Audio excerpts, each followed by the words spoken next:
Office in State College, Pennsylvania.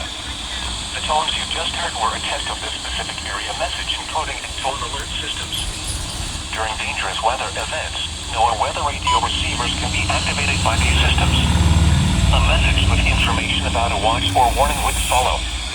Tests of these systems are normally conducted by the National Weather Service between 11 a.m.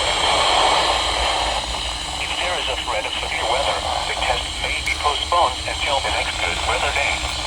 Repeating, this was a test of the specific area message encoding and tone alert systems.